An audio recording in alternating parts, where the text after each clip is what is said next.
దేశానికి స్వాతంత్రం వచ్చి 7.5 దశాబ్దాలు గడిచినా సొంత శిక్షా స్మృతిని ఏర్పాటు చేసుకున్న దాఖలాలు లేవు. ఎట్టకేలకు కేంద్రంలో ఉన్న బీజేపీ ప్రభుత్వం భారతీయ శిక్షా స్మృతిని మార్చడానికి నడుం కట్టింది. ఏళ్లు పూళ్లు గడుస్తున్న దేశంలో బాధితులకు న్యాయం జరగడం గగనకుసుమమైంది. బ్రిటిష్ కాలంలో భారతీయులను బానిసలుగా ఎంచి శిక్షించడానికి మాత్రమే వాడిన బ్రిటిష్ చట్టాలు ఇప్పటికీ అమలవుతున్నాయి. లార్డ్ మోకలే చట్టాలకు ఉద్వాసన పలికేందుకు కేంద్ర హోంమంత్రి అమిత్ షా లోక్సభలో 3 బిల్లులను ప్రవేశపెట్టారు. బాధితులకు న్యాయం అందించడం, నేరస్తులను శిక్షించడం, కొత్త చట్టాల సృష్టికి తొలి అడుగులు పడ్డాయి. దిగువ సభలో మూజువానీ ఓటింగ్తో ఆమోదం పలికిన ఇండియన్ పీనల్ కోడ్ మార్పులపై ఇవాల్టి స్వతంత్ర ఫోకస్.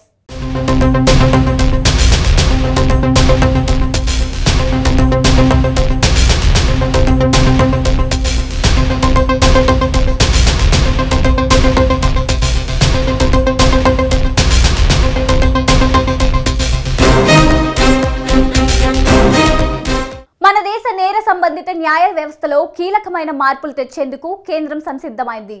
భారతీయ శిక్షా స్మృతి, నేర శిక్షా స్మృతి సాక్ష్యాధారాల చట్టాల స్థానంలో కొత్త చట్టాలను తీసుకొచ్చేందుకు వీలుగా కేంద్ర హోంమంత్రి అమిత్ షా లోక్సభలో 3 బిల్లులను ప్రవేశపెట్టారు.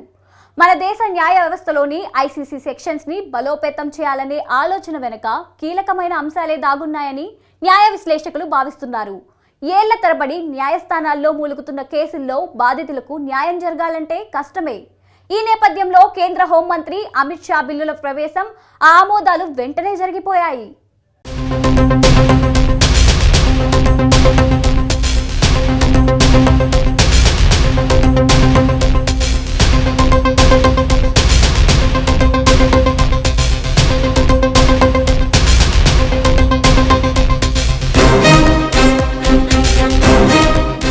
బ్రిటిష్ కాలం నాటి పాత చట్టాల స్థానంలో కేంద్రం కొత్త చట్టాల మార్పుతో న్యాయ వ్యవస్థలో సరికొత్త అధ్యయనానికి చరిత్ర సృష్టించింది. లార్డ్ మెకాలే నాటి బ్రిటిష్ చట్టాలకు ఉద్వాసన పలకడానికి దాదాపు 7.5 దశాబ్దాల కాలం పట్టింది. భారతీయుల్ని బానిసలుగా శిక్షించడానికి మాత్రమే ఏర్పాటు చేసుకున్న చట్టాలు నేటికి అమలు కావడం ఒక దయనీయమైన పరిస్థితి. అంతేకాదు, నాటి చట్టాల ద్వారా బాధితులకు న్యాయం జరగాలంటే ఏళ్లు పూళ్లు గడిచిపోతున్నాయి. ఈ క్రమంలో అసలైన నేరస్తులు పాత చట్టాల్లోని లొసుగుల కారణంగా తప్పించుకోవడానికి వీలుందనేది సర్వత్రా వినిపిస్తున్న మాట. దేశద్రోహం, ఉగ్రవాదం వంటి అంశాలు కూడా న్యాయ వ్యవస్థపై తీవ్ర ప్రభావాన్ని చూపుతున్నాయి. ఇలా మన దేశ రక్షణ వ్యవస్థను కూడా బలహీనపరుస్తున్న ఎన్నో చట్టాలను మార్చుకోవాల్సిన ఆవశ్యకతపై కేంద్ర హోంమంత్రి అమిత్ షా లోక్సభలో 3 బిల్లులు ప్రవేశపెట్టి క్రిమినల్ చట్టాల మార్పు ఆవశ్యకతను స్పష్టం చేశారు.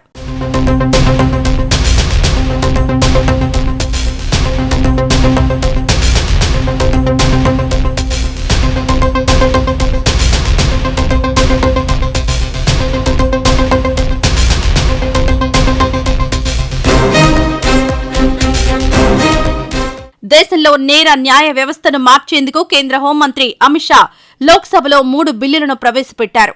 బిల్లులు Indian penal code, criminal procedure code, Indian evidence యాక్ట్లను భర్తీ చేయడానికి తోడ్పడతాయి.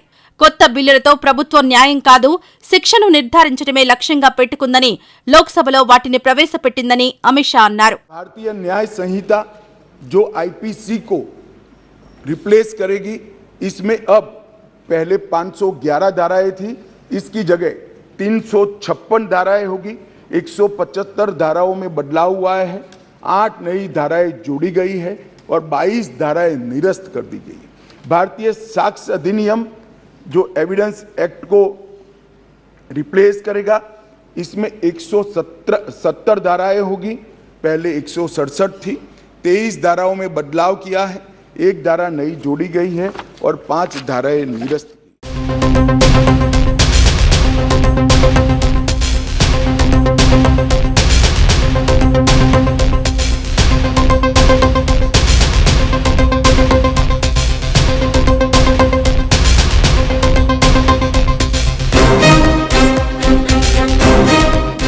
భారతీయ న్యాయ సంహిత 2023, భారతీయ నాగరిక్ సురక్ష సంహిత 2023, భారతీయ సాక్ష్య బిల్ 2023 పేరుతో ఈ మూడింటిని లోక్సభ ముందుకు తీసుకొచ్చారు. ఈ 3 బిల్లుల పరిశీలన కోసం పార్లమెంటరీ ప్యానెల్కు పంపి మూజువాణి ఓటింగ్తో ఆమోదం పొందేందుకు విశేషంగా కృషి చేశారు. బాధితులకు న్యాయం అందించడంపై దృష్టి పెట్టాలి, శిక్ష కాదని హోంమంత్రి అమిత్ షా స్పష్టం చేశారు. బ్రిటిష్ పరిపాలనను రక్షించడం, బలోపేతం చేయడం కోసం ప్రస్తుతం ఉన్న చట్టాలు ఉపయోగపడ్డాయి. శిక్షించడమే తప్ప న్యాయం చేయడం కాదు. వాటిని భర్తీ చేయడం ద్వారా 3 కొత్త చట్టాలు వారి హక్కులను పరిరక్షించే స్ఫూర్తిని తీసుకొస్తాయని కేంద్ర మంత్రి అమిత్ షా స్పష్టం చేశారు. सदन को बताना चाहता हूं, ये तीनों कानूनों में गुलामियों की निशानी से भरे हुए कानून। सबसे पहले तो इसको ब्रिटेन की पार्लियामेंट ने पारित किया था, हमने अडॉप्ट किया था, यहीं से शुरुआत होती। परंतु इसके अलावा आज भी जो कानून आज इससे निरस्त होंगे, जब सदन पारित करेगा तब वो कानूनों के अंदर कुछ शब्द थे मैं जरूर कहना चाहता हूं, जिससे हमें मालूम पड़ेगा कि 75 साल तक हम किस कानूनों के आधार पर क्रिमिनल जस्टिस सिस्टम को चलाएं।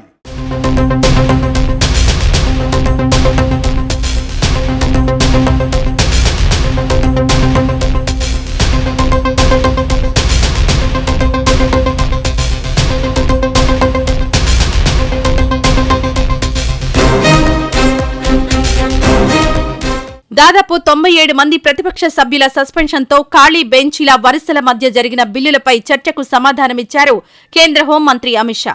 అంతేకాదు కాంగ్రెస్ సభ్యులపై విరుచుకుపడ్డారు. ఆ సభ్యుల్లో కొంతమంది తమకు అర్థం కావడం లేదన్నారు. దీంతో మీరు భారతీయ మనసును కలిగుంటే మీకే అర్థమయ్యేదని ఘాటుగా వ్యాఖ్యానించారు. కానీ మీ మనస్సు ఇటలీకి చెందిందైతే మీరు ఎప్పటికీ అర్థం చేసుకోలేరని స్పష్టం చేశారు. కొత్త బిల్లులు ప్రవేశపెట్టి లోక్సభ ఆమోదం పొందడం వెనుక దశాబ్దాల నాటి బానిస విముక్తి ఉందనేది సర్వత్రా వినిపిస్తున్న మాట.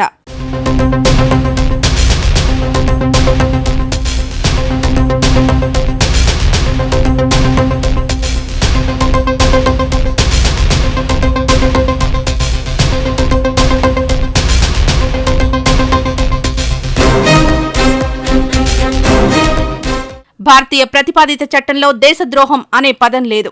భారతదేశ సార్వభౌమత్వం, ఐక్యత, సమగ్రతకు హాని కలిగించే చర్యల కోసం సెక్షన్ 150 నిబంధనలు అలాగే ఉంచబడ్డాయి. అలాగే దేశద్రోహ చట్టంలో కూడా కొన్ని మార్పులు జరగనున్నాయి. ప్రస్తుతం దేశద్రోహం కేసులో జీవిత ఖైదు లేదా 3 ఏళ్లు జైలు శిక్ష పడే వీలుంటుంది.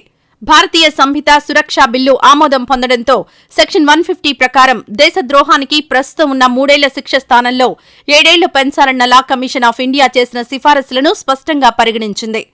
కమిషన్ కూడా దేశద్రోహంపై వలస రాజ్యాల చట్టాన్ని అలాగే ఉంచాలని సిఫారసు చేసింది. చట్టబద్దమైన నిబంధనలు రద్దు చేయడం దేశ భద్రత, సమగ్రతకు తీవ్రమైన ప్రతికూల పరిణామాలను కలిగిస్తుందని లా కమిషన్ స్పష్టం చేసింది.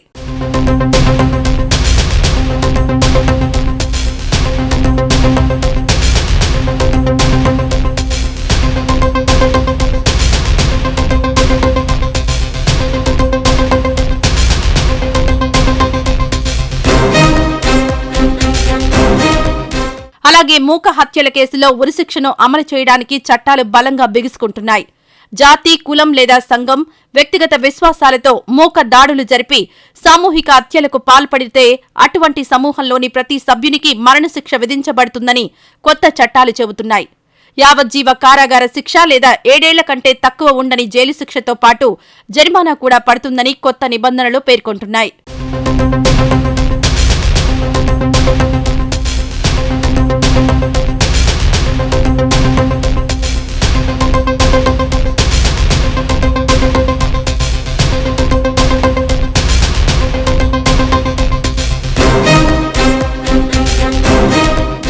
నూతన బిల్లులో అత్యాచారానికి పాల్పడే శిక్షల్లో సైతం మార్పులను ప్రతిపాదించాయి.